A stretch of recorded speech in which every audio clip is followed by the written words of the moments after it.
Guys, আজকে প্রচুর হাঁটলাম। মোটামুটি এতদিন হাঁটার ভিতরে আজকে বহুত দূর অবধি হাঁটলাম, না হলেও ভালো কিলোমিটার মতনে হাঁটছি। এখন গরমের দিন পরে যেতেছে, মোটামুটি আরও জলদি উঠতে লাগবে। ঠান্ডার দিনে সুবিধা ছিল, 7টা-8টার সময় উঠলেও অসুবিধা ছিল না। যেহেতু এখন গরমের দিন পড়তেছে, এখন মোটামুটি 7টার দিকে রৌদ্র উঠে যায়। রৌদ্র উঠলে আর হেঁটে ভাল লাগে না, এই জন্য আরও জলদি উঠতে লাগবে। দেখি, চেষ্টা করব যে আরও জলদি উঠার জন্য। আজকে মোটামুটি 6:30টার দিকে উঠা হয়েছে। এরকম জলদি উঠতে পারলে ভালো। ক্লাইমেটটাও খুব ঠান্ডা ঠান্ডা থাকে।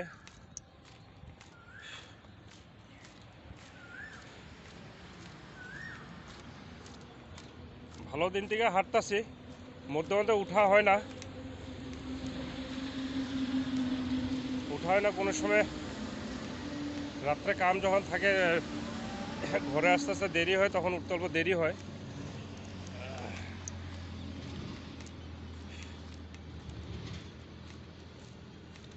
মোবাইলটা বেশি মুভিং হইতে থাকে, হাঁটতাছে পুরো মোবাইল হিলতাছে।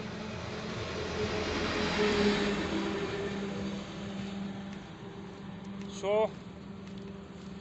গেছিলাম তো, ভাবলাম এত দূর হাঁটলাম কেন, ভাবলাম যে রাম মন্দিরটার ভিডিও করব, কিন্তু এখানে ভিডিও তোলার অবজেকশন আছে। ভিডিও ফটো তোলার এলাও নাই, সেই জন্য আর এসে করলাম না। তাও ভালো হয়েছে, এত দূর অবধি হাঁটলাম আজকে। নাইলে তো এত দূর কোনো দিনও হাঁটি না। নিজের লোকালিটিতেই থাকি, লোকালিটিতে থাকাই ভিডিওগুলো করি। কয়দিন পরে অল্প ফ্রি হব, ফ্রি হলে তারপরে কিছু কিছু ভিডিও করব।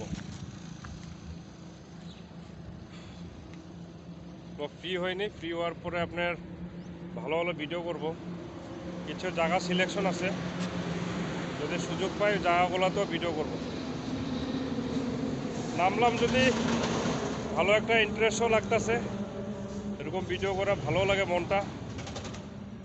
যেখানে যায় একদম মোবাইল আর সেলফি স্টিক নিয়ে বাইর হয়ে যায়।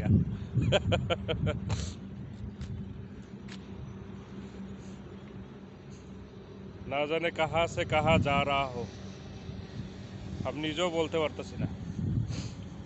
সো দেখি, নতুন তো সেরকম কিছু দেখতেছি না যে সেরকম আপনাদেরকে দেখাও বলে সব কিছু দেখাই। তো সামনে যেটা পারতেছে করতেছে। এরকম দেখি কিছু কিছু যদি জায়গা এরকম খবর পাই যে এরকম কিছু দেখার মতো জায়গা আছে, কিছু যা ভিডিও করব। তো ভালো থাকেন গাইস, সবে ফ্রেন্ডস, এভরিওয়ান, বি ফাইন, সবসময় ভালো থাকেন। Bye, happy Sunday, enjoy.